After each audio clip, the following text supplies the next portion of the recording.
Hello, beautiful people. Welcome to this week's episode of the Montpelier Happy Hour here on WVEW LP Brattleboro. I'm your host and producer, Olga Peters, and this is where we talk about how everything in Montpelier shakes out for the rest of us.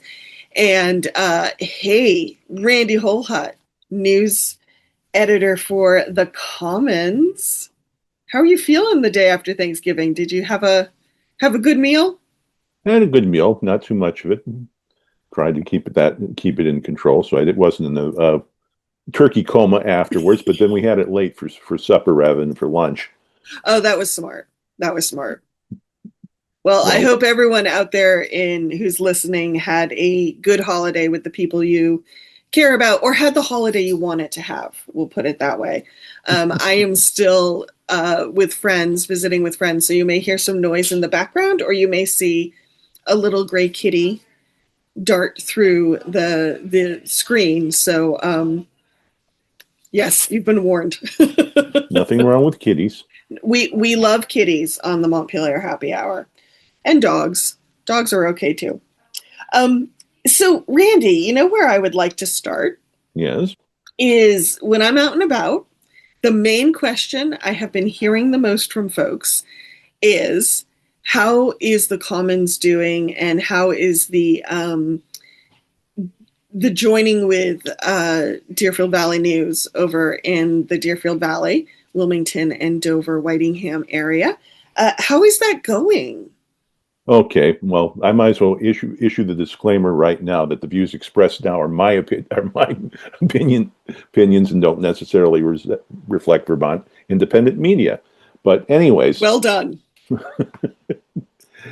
coming from my point of view, we were doing okay. I mean, it was a big step taking on getting the Deerfield Valley News.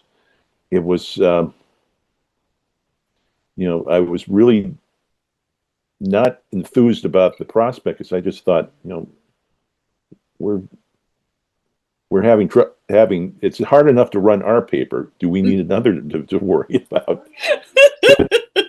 But the Capitanes, Randy and Vicky, wanted to retire and didn't want the paper to get into the clutches of other folks who shall not be named in this broadcast. Mm-hmm. And really, the market for weekly newspapers is not very good in this media climate. So they wanted to leave, but they also wanted to make sure the paper continued. Mm-hmm. So they approached us in the fall of 2024. They actually started with Jeff Potter, Mm-hmm. our editor in chief, and said, would the Commons be interested in buying the paper? And then the idea came up, and I just thought, I remember at the time you were kind of like, I don't know about this. No, and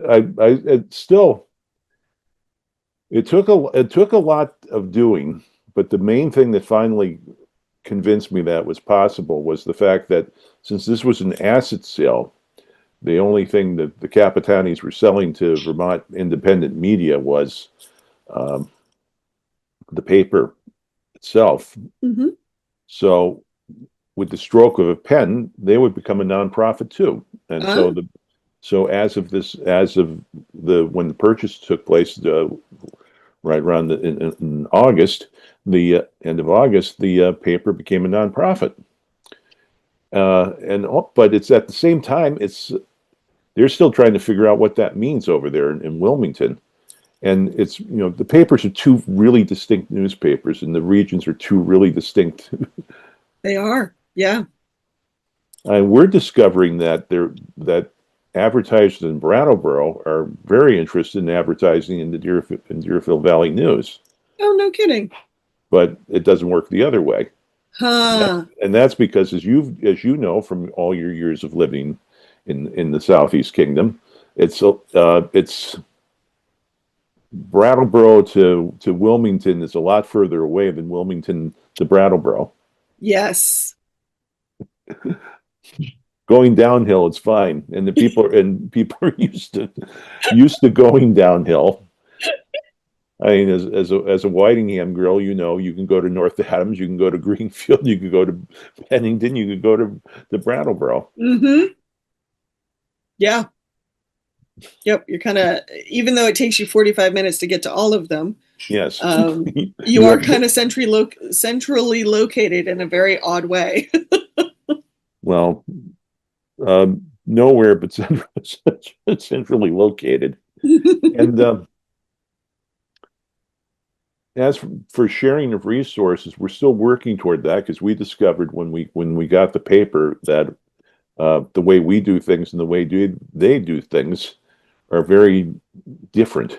Mm-hmm. They're using software from the 90s in some cases. Oh, wow. And Ouch. Jeff has done many things, and the some of the most amazing things he's done is create a content management software system where he wrote the code for it. Mm-hmm. He and created something where we can write stories, put them into the system, automatically upload them to InDesign, which is the page layout program we use, and with a push of a button, also create the code to put it on the website. Yeah. And the beauty of it is that we can do it anywhere. I mean, Yeah. since the pandemic, with the pandemic, and since I spend, split my time now, half in the office and half at home doing the paper.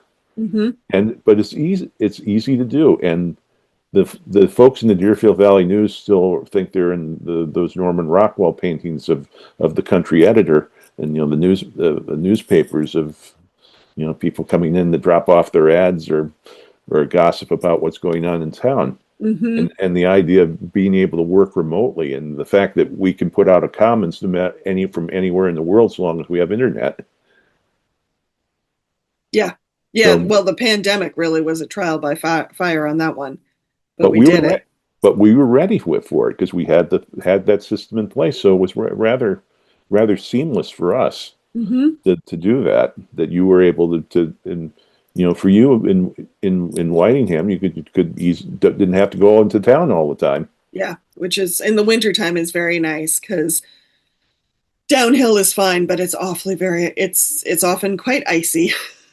Well, there's a reason why there are crosses in the whole length of Route 9 Oh, along the gosh, side of the road. that's a wild road. And all It is the, such a wild road. yes, even with the improvements they made, all the improvements they made back 10 years ago just made everyone go faster. Good point. Yes. So it sounds like there's still some growing pains happening. Have the organizations reached a point yet where they're starting to saying, okay, phase two, what's ahead? What's next? Well, the action plan that you're famous for. I know. They tease me about this in the office all the time in the newsroom, but yes, I'm the action plan girl and the backup girl. Like, okay, if you and Jeff get hit by a truck, what are we going to do? They actually have not answered that question yet. So you have to watch yourself in traffic. Well, the hope of that, I wear bright colors too at this time of year. The hope was that having the two papers, we could cover for each other. Mm-hmm. But first, we'd have to have the papers working on with the same software and workflow, and there's been a bit of resistance over there. But there has been some content sharing of certain stories, and trying to meld us into one paper, one organization that happens to put out two newspapers. We're not trying to make the Deerfield Valley News into the Commons. No. And that was the big fear of, at least the little bit of talking I've done with people on that side of the hill, Mm-hmm. that, they were kind of wondering about that. And got to the paper has to be their paper and feel like it's their paper. We know Wilmington is not Brattleboro. Yeah. Conversely, Brattleboro is definitely not Wilmington. Mm-hmm.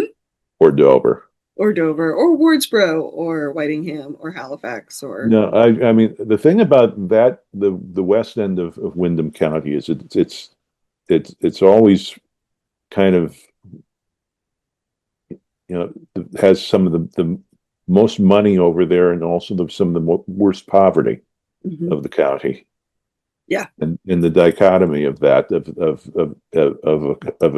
a really heavily tourist dependent economy. Oh, yes. Yeah. For radio listeners, I am nodding very much so. Yes. Well, you've lived it. Yeah. Yeah. I have, if listeners don't know this, my stepfather used to own an inn and restaurant in Wilmington on Main Street. And so I really got to see growing up what's positive about a tourist economy and also what's very negative about it. And I want to be very clear, especially because it's such a big thing in Vermont, our tourist industry. It's not tourism that worries me. It's a tourism dependent economy that worries me. Well, like the way downtown Brattleboro has become completely tourist oriented, it's downtown. Mm-hmm. And that it's almost everything seems to run on a Thursday to Sunday schedule now. Oh, really? Okay. That that's the focus of the retail. That's the focus of the events. They're all jumping up and down about the miniature Brattleboro. Oh, I saw that. Yes. I mean, you probably remember when Brattleboro was hailed as the best small arts town in America. I guess they wanted to take the next step and make small art.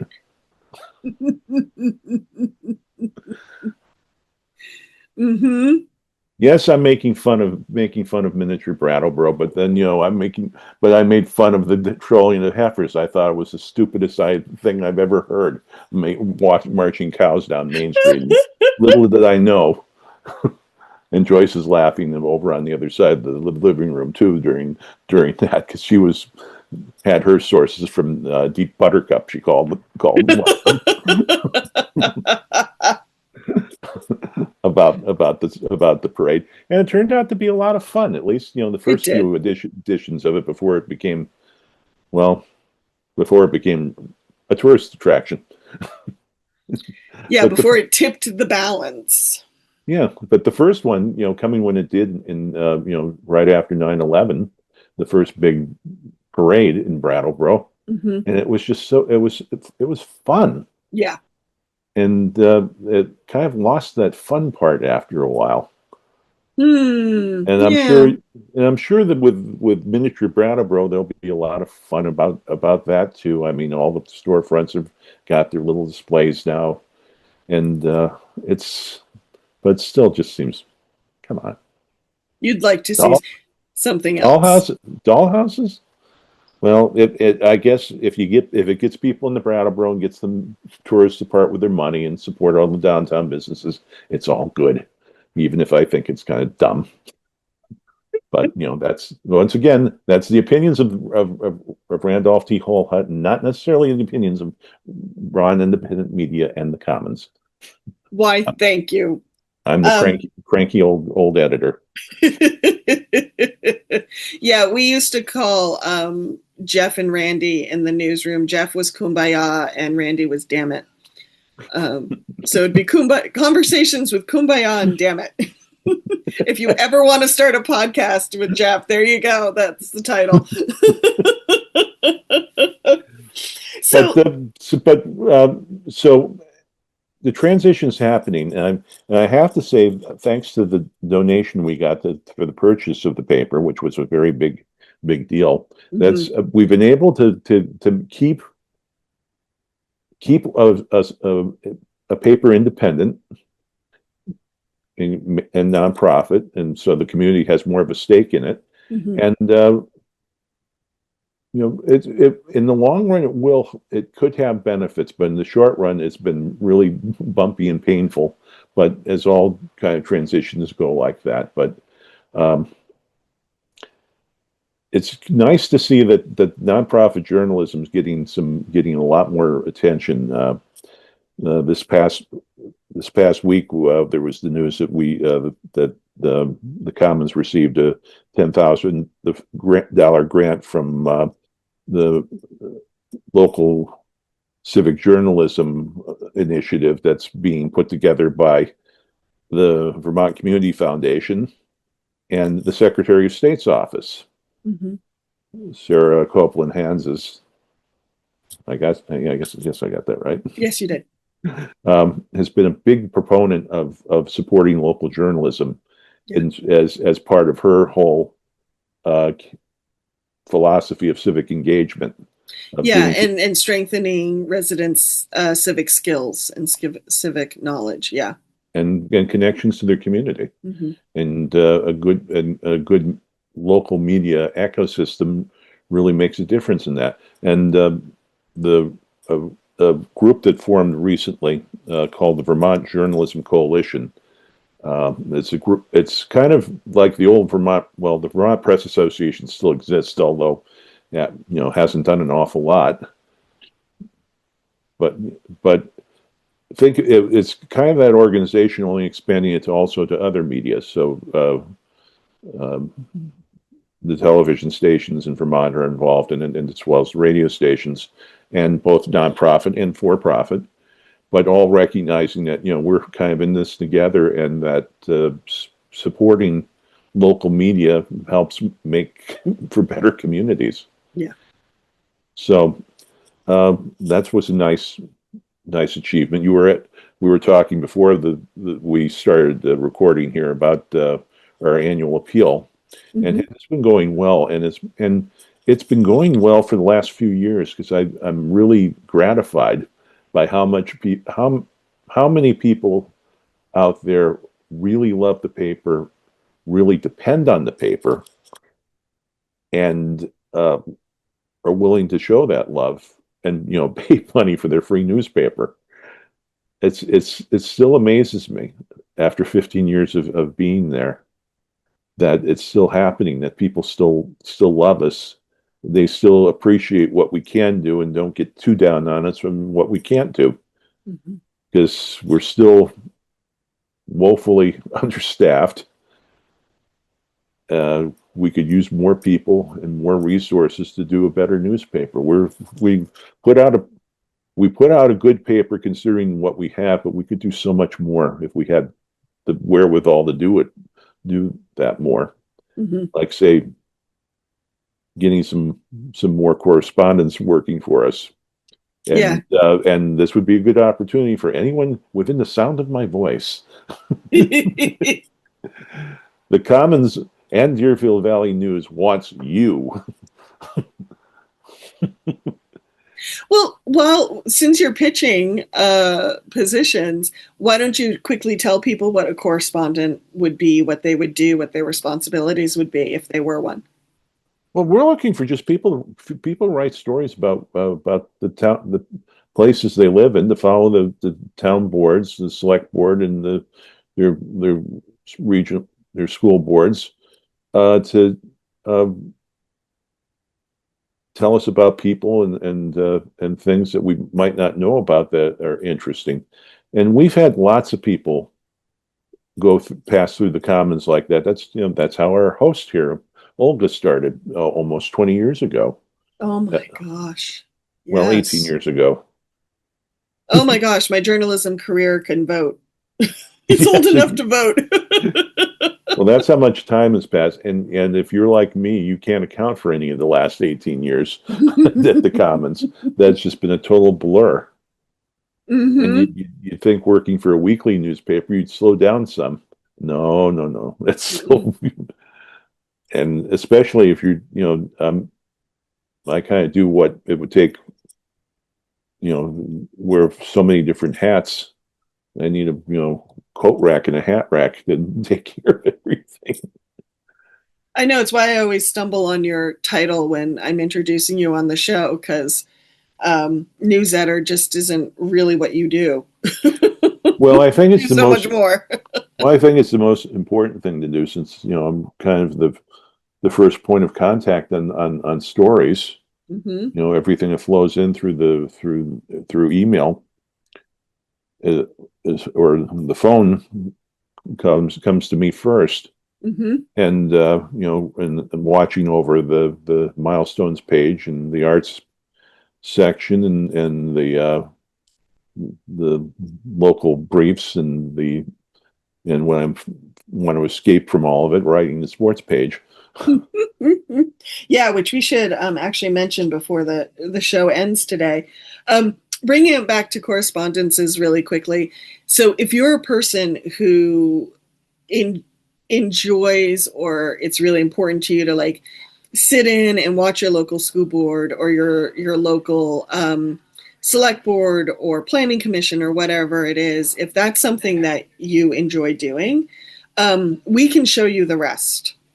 Yes. Like if you are able to sit through a meeting and parse it out, the positives, the negatives, the nut of the issue that people are talking about, we can teach you the rest. So should I give them your email to reach out to? Well, you can reach out to Randy at commonsnews.org or Jeff Potter, who also would be doing that, at Jeff at commonsnews.org. And it's you what you really need is just curiosity and an interest in what's going on around you. Because I mean, you came into the commons from filmmaking. Mm-hmm. I did. Yeah. It wasn't documentary filmmaking either. No, it wasn't. It was full on scripted fiction filmmaking, feature filmmaking. But the tools of storytelling informed your reporting. That's what made you so good at what you did. Thank you. And continue to do. And that's it. Our correspondents have come from all different backgrounds and experiences, and that's what helps make the paper good, is the diversity of experiences and talents, and they flow together and make us the paper that everyone likes to read. Yeah. Are we the complete paper we hope to be? No, not yet. But we're working on it. Well, it's just if you can't be comprehensive, be interesting. And look good doing it too. And Jeff's work in designing the newspaper is tremendous. It looks like nothing else out there. Very true. So, just in the interest of time, I want to switch gears. Okay. And talk quickly about, because you mentioned you take a break from time to time and cover the local sports scene. And I thought it was very cool that when I looked at the sports page for this week's Commons, the headline was several local players earn all-state soccer honors. I thought that was great. Can you tell us a little bit more about that? Well, in between, after the seasons get wrapped up, the various folks who like the Southern Vermont League coaches get together and say, who are the outstanding players. So it's a chance to recognize them. And of course, the teams that did well this season, like Twin Valley and boys soccer and Bellows Falls and field hockey and football, tend to get a lot of the nominations, but also the outstanding players on the teams that didn't win any titles or get very far in the playoffs. The Brattleboro girls soccer team was really played well. That was one of the teams that I enjoyed watching, because they played well as a team, and even though they had some phenomenal individual players, the stars didn't get in the way of the other players. Mm-hmm. They all helped each other. And that's, every year, every season, I love watching the teams come together and the kids learn what it takes to work together and work toward a common goal that's bigger than themselves.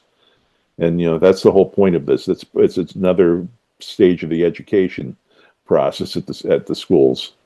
Yeah. And also it's the one thing that for education, that's the shop window. That's what's in it's the thing that everyone sees and everyone gets excited about. I mean, there's no crowds in the English class watching. No, this is true. Unless they go to the school plays or the school concerts. Yeah, and the schools that do that still have band and drama, like Brattleboro, like Leland and Gray, and Bellows Falls to a lesser extent, but they're still trying to keep that going. It's anything the philosophy that coaches have and the other folks there is anything that keeps the kids interested in wanting to come to school each day is great. So if it's soccer, if it's drama, if it's the music classes, anything, if it just keeps them coming to school and learning, that's a good thing. Mm-hmm. Well, and I like what you said about watching a team come together because, yes, sports are a competition and we do care who wins and loses. But when you watch a game that's played well, it really is fun to watch. Beyond just the score, it's just fun to watch people do something well. It's like why you watch figure skating in the Olympics and they make it look so easy. And it's because they've worked so hard. Yes, But that's a joy to watch. You know what I mean? yes, and that's the growth, the individual growth within the team is fun to watch. From the little leaguers in the summertime to the high school kids to the adults to keep it going. Like yesterday's turkey trot, they had 271 people running in that race in Brattleboro Oh my gosh. because it was a nice day. Yeah. For at least for late November, it was a nice day In Vermont. in Vermont. Or why there's no Thanksgiving football in Vermont, why they try to wrap up the football season before Armistice Day, because you never by Thanksgiving there could be a foot of snow on the ground. Yeah. Yeah. Everything starts becoming, yeah, I'll see you on Tuesday, weather depending. Yeah. Yes. There's the weather depending ends up on the end of every sentence. Mm-hmm. Yep. Well, thank you, Randy. And folks, if you want to check out what's happening in the sports, of course, you can grab your weekly commons. And Randy and I will be back on WVEW LP Brattleboro right after we hear from some underwriters. So stay tuned, folks. Hello, beautiful people. Welcome back to the second half of the Montpelier Happy Hour here on WVEW LP Brattleboro. If you're just joining us, I'm your host and producer, Olga Peters, and I'm speaking with Randy Holhut, who is the news editor at The Commons. And we were talking about the state of newspapers and the growth of the Commons and the Deerfield Valley News before the break. And now we're going to transition to some local news and a very article I enjoyed very much written by Joyce Marcel in this week's paper about the state Democratic Party has held their elections and they elected their chair from Windham County, Lachlan Francis, who lives in Westminster. And tell us more, Randy. What's ahead for the Vermont Dems? Because my little gray friend Kitty here. What's ahead for the Dems? Because it has felt lately that the party it's felt a little wobbly. I think a lot of observers have noted. Well, more than a little wobbly, it's been wobbly for years, Mm-hmm. and going all the way back to the Douglas years. Hmm. It's a party that seems to be intimidated by strong governors. When Jim Douglas was in office, they never ran a really good candidate against him. And with Phil Scott, you think of the people who've run against Scott, and Joyce's kind of opinion of the Democratic Party is kind of colored by her experience covering the Christine Hallquist campaign. Oh, right. Back in 2018, and Christine was a good candidate, a smart candidate. She would have made a great governor. Mm. But it was but the party was kind of about it, the whole thing, and didn't offer as much support. but a lot of the people that were on Christine's campaign have been filtered into the Democratic Party. And Lachlan wasn't part of that. I mean, my first real introduction to Lachlan was seeing him at Becca's campaign party at the Brooks house the night she won state senator. And my first real introduction to Becca as, you know, the slightly goofy school teacher that suddenly is going to the ledge. And, you know, if you said to me that night, oh, she's going to be your representative in Congress in another decade, you would have been like, what? What? But Lachlan Francis happened to be standing there and happened to run her first campaign. And you know, you've known him even longer. Yeah. And you know, he's kind of like Mike Pichek in terms of you know, grown up with as a political person. I mean, you've heard the stories about his Mike Pichek's classmates been back in grade school saying, "Oh, he's going to be governor someday or president." And so true. I don't know if Lachlan had ambitions of being governor or president, but he certainly loves it, and politics being inherently messy. It takes a brave person to want to run a party. You know, I think of Will Rogers' famous quip that, you know, I don't belong to an organized political party. I'm a Democrat. And Democrats have a knack of doing things that of not being the most disciplined and organized political party. Yes, that's a nice way of putting it. Yep.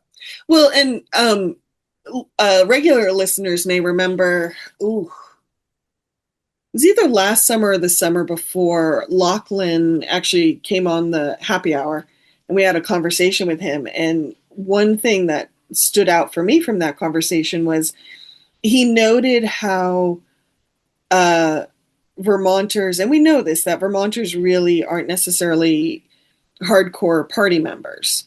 Yeah. But that I hadn't realized the level that folks in Vermont tend to really vote across the ticket. And that's a good thing. I mean, there's no such thing as straight ticket voting, really. Well, it's not so much straight ticket voting in Vermont. I know, at least in the last 25, 30 years, that you know, it's more Democrats have gotten elected to statewide office, and there's been a Democratic majority in the legislature. But that's not so much straight ticket voting as much as the Republicans having their act together in terms of and, you know, their high watermark was to take back Vermont's mess.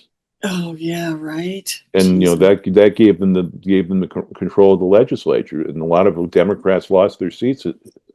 And you know, Mike Obohosky from Bellows Falls, who was the speaker, he was sacrificed his political career to support civil unions.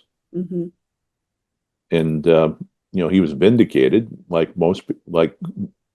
we hope people who make principled stands ultimately are. But I think that cost the Republicans a few votes coming up the line when we noticed that civil unions were passed and nothing changed. Yeah. And that we took the next step to full marriage, and nothing changed, except maybe the wedding industry got more business. Well, and we can't say nothing changed. The hope is that it improved life for many other people. That's what I meant by the nothing changed. That life went on, and people got a chance to acknowledge love in the way that grown-ups do. Yes. Well, and receive the legal benefits that Yes, that go with it, and responsibilities and that come with recognition. the that come with the marriage license. Hmm. And so your thought, just kind of looking at the political landscape right now, um, there's in some ways there has been a lot of upheaval in our political parties. Um, Again, regular listeners have heard John Walter's concerns about shifts to the right in the Republican Party. We've heard concerns about the Dems not being able to put forward a strong gubernatorial candidate. And then, of course, we often forget about the progressives, even though they are a recognized political party.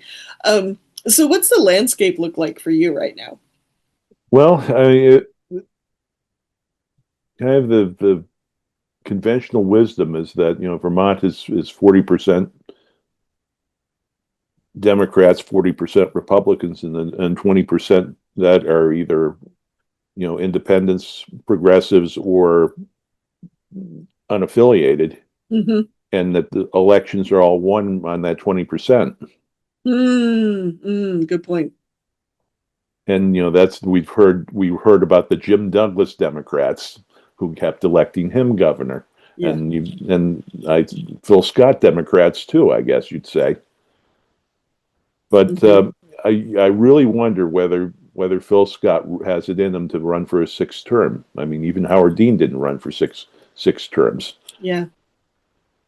Uh, I'm a big Mike Piechek fan. He's a good man. He's a decent man. I've known him a long time. Mm-hmm. Joyce has known him for a long time too, and I think he's.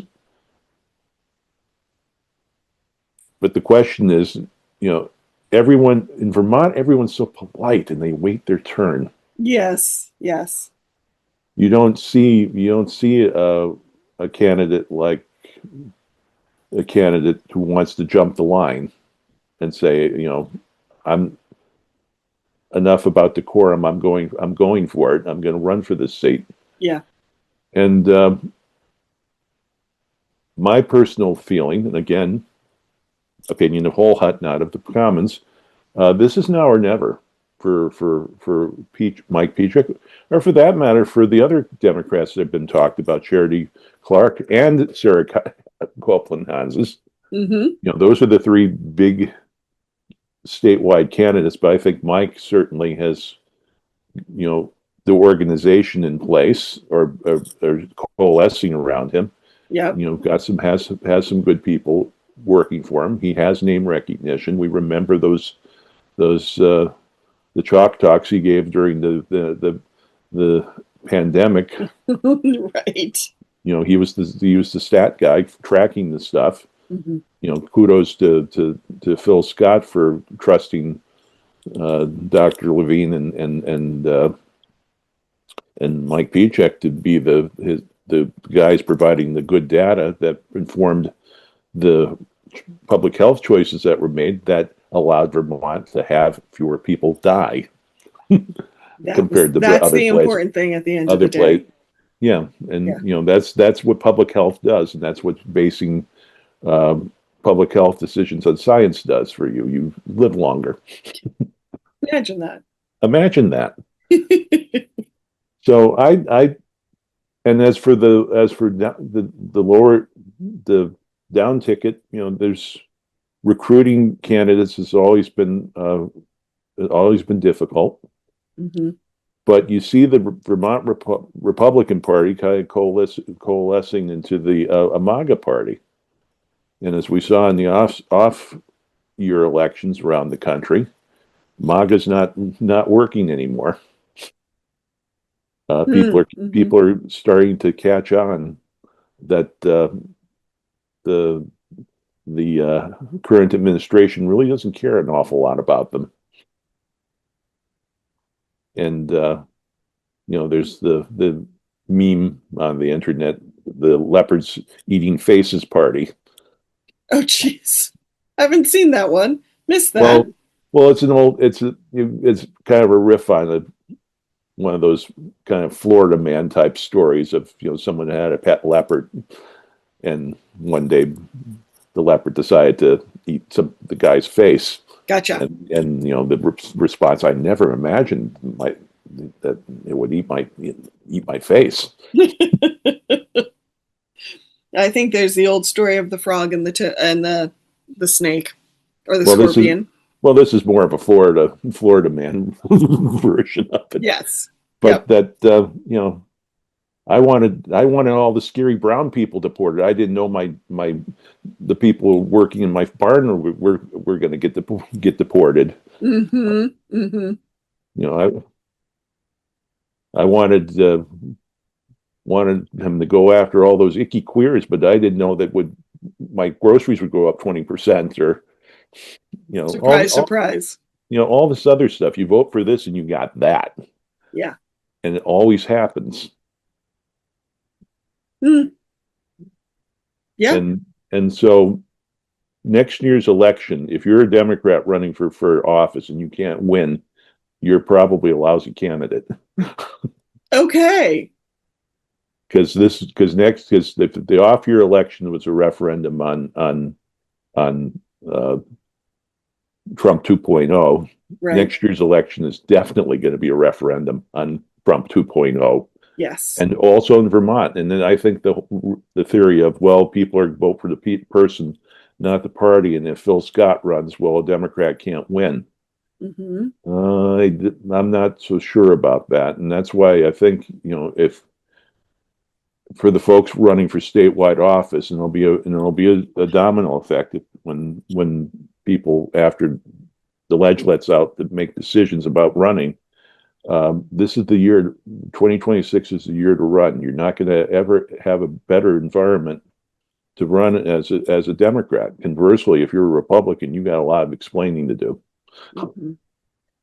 Yeah. And even in Vermont, where MAGA doesn't really have much of a foothold, the statewide party does. The chair that they reelected, he's Phil Dame. He's definitely 100%. And the stuff that's been coming out of the Republican Party's communications team has been 100% MAGA. Mm-hmm. And even just looking locally, and just right this week with the shooting of the two Virginia National Guardsmen in Washington by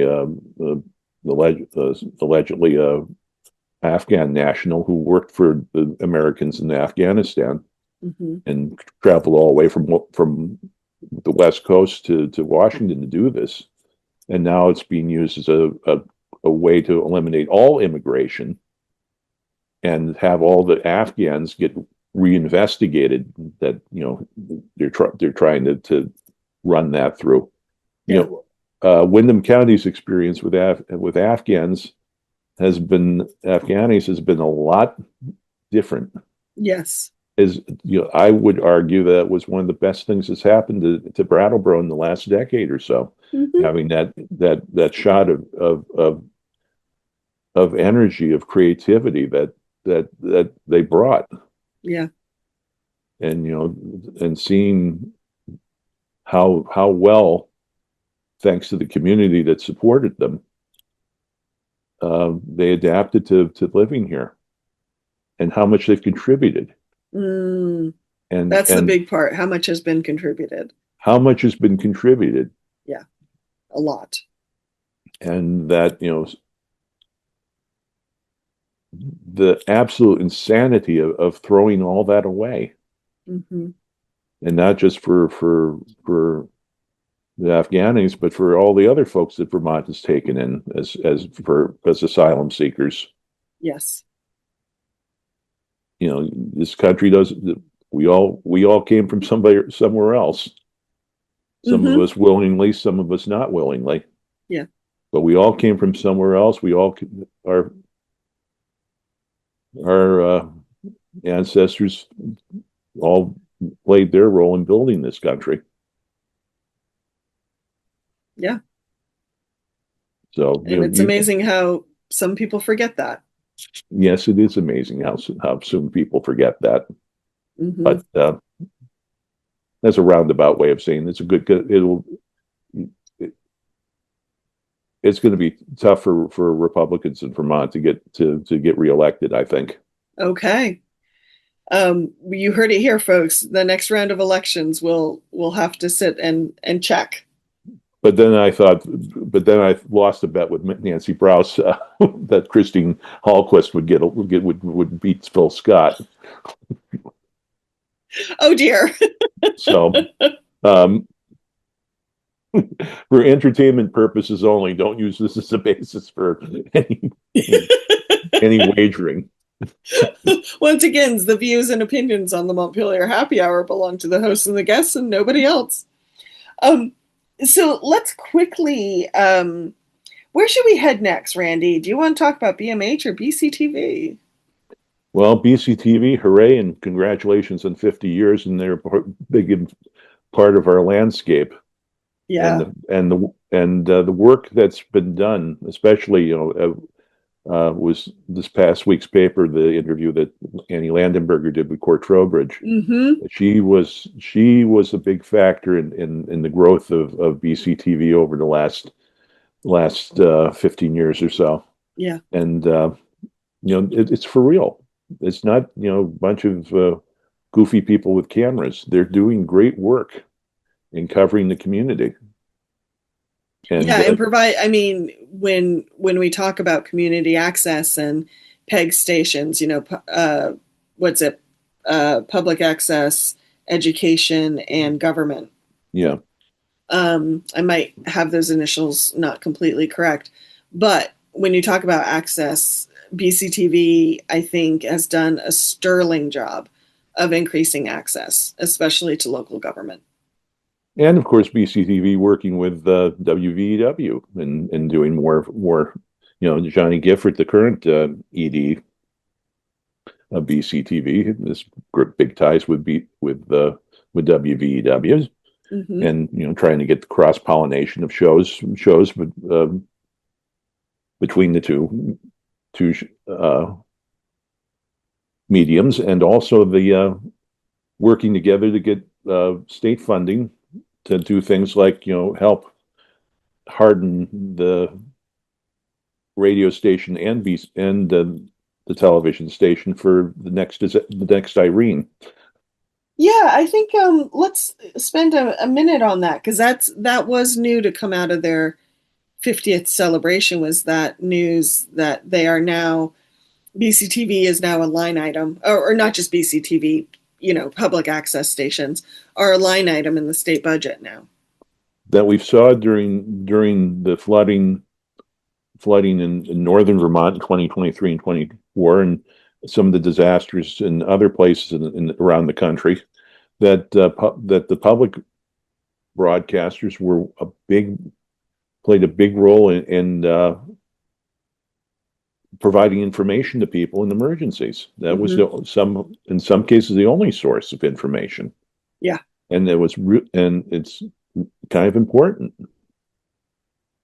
It is. Well, I think about Irene, and of course this was 2011, but my little battery powered radio was the only way I had any idea what was going on outside of my immediate friend circle because here was the funny thing about phones during Irene in at least Whitingham.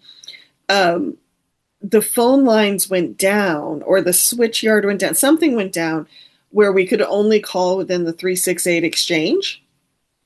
And so we started up this little phone tree, friends and family of what have you heard? What have you heard? So it was that and my little battery powered radio. And that's how I found out what was happening. And it used to be that our two local commercial radio stations, WTSA and WKVT, got funding from the state for 24-hour operations because they were part of the emergency notification system for Vermont Yankee. Oh, right. Mm-hmm. And and I'd say both stations are kind of are missed that funding. Probably, I bet. Yep.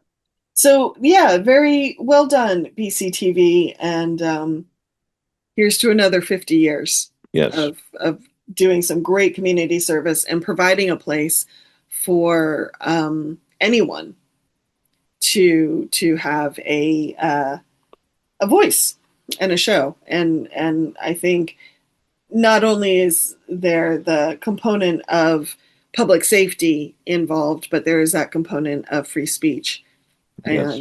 and being able to exercise that. So congratulations, BCTV. In the last couple minutes, I think we should just touch on letting folks know, if you haven't seen Kevin O'Connor's coverage of what's happening at BMH, and some of the leadership changes that have been happening there in the budget, overseeing the budget. Highly recommend you check that out. Randy, anything quickly you want to add to that? Well, we all kind of are watching the BMH situation with concern because besides being one of the largest employers in Brattleboro Mm-hmm. in Windham County, they are our primary healthcare providers, and in a county where the population is older Mm-hmm. and has more needs. Mm-hmm. Speaking of someone who is older, getting older, and has more needs, it's nice to have them around. Yeah. And that the care there, I mean, people like to grouse, always like to grouse about the hospital and about the primary care offices that they run. Mm-hmm. But for the most part, we have access to decent health care. And Yeah, there are and very many dedicated people. and there are many rural parts of this country that are losing that access rapidly because if you think the BMH situation is bad right now, and just imagine what it would be like if you had to travel 100 miles for a medical appointment, Mm-hmm. or 150 miles, and that's what the folks also in red states that Mm-hmm. are facing because of changes in the healthcare system, of how healthcare is funded. And Mm-hmm. if you take, and considering how many hospitals are dependent on Medicare and Medicaid for funding, and they've never gotten fully reimbursed the way they should for care. Mm-hmm. Yeah. You take that away, and hospitals are really hosed financially. And Yeah. that's what BMH could be facing. And BMH is too big to be like Grace Cottage, which has the the emergency designation for as a emergency care provider. Yeah. Yeah. What is there? Is it a critical care Yeah, access? critical care access hospital. And I know for say folks in the Deerfield Valley, they depend on Southwest Vermont Medical Center. Over in Bennington. They're doing better financially, but they're vulnerable too, and all the Mm-hmm. rest of them. I mean, Vermont's unique in that all of our hospitals are nonprofit. Because if we were in a for-profit situation, we'd probably have even bigger problems. Yes. Yep. Oh, but I think I need to correct something I said. You were saying Southwestern. Did you mean the hospital in Bennington or the Yes, clinic in Wilmington? well, both. Okay. Since they run the clinic in Wilmington, Yeah. but if you're somebody in Wilmington, they can go either direction for what their procedures. Mm-hmm. Go west east to Brattleboro or west to Bennington. Yeah. Well, one thing we should note too about a place like BMH, but not just BMH, we need to remember, I think, that because Southern Vermont borders, depending on which side, you're either New York, Massachusetts, or Massachusetts, New Hampshire, but because we are a border area, our labor shed is not like BMH is not just pulling people from Brattleboro. Yeah, they're pulling BMH is people. pulling people from a tri-state area. Green and Greenfield. Yeah. And so that has different implications for the labor shed as a whole, for should the institution have really irreversible difficulties. And it's not in the silo, since this all of our hospitals in the Connecticut Valley are dependent on Dartmouth Hitchcock. Yeah. And the Dartmouth health system. Yeah. So something we definitely need to watch. And unfortunately, hey, Randy, we're out of time. That didn't take long, did it? It did not take long. So, Randy, if people want to read more of the Commons or Deerfield Valley News, where should they go? Well, I can speak for the Commons, because that one always comes off the top of my head, commonsnews.org. I'm being a bad team member, and I'm forgetting the web address for the Deerfield Valley News. Maybe you know it. I don't know it off the top of my head, but I'm going to look it up as I ask your next question. Okay. I kind of remember it, but I don't want to give people wrong. Yes, I don't want to give people wrong information either. So my next question is, if people want to donate to VIM. Well, if you go to the website, you'll see that, and also in the print edition, there's also since we're running the ads for the annual appeal, you'll find the forms in there to fill out. Mm-hmm. And of course, if you've given before, you've probably gotten the appeal letter, and it's probably on the pile there with all the other folks who are looking for money this time of year. It is that time of year. It is that time of the year, and yes, our pile is growing of things we want to donate to, and this would be a good year to dig a little deeper for all the other folks who are looking for help too.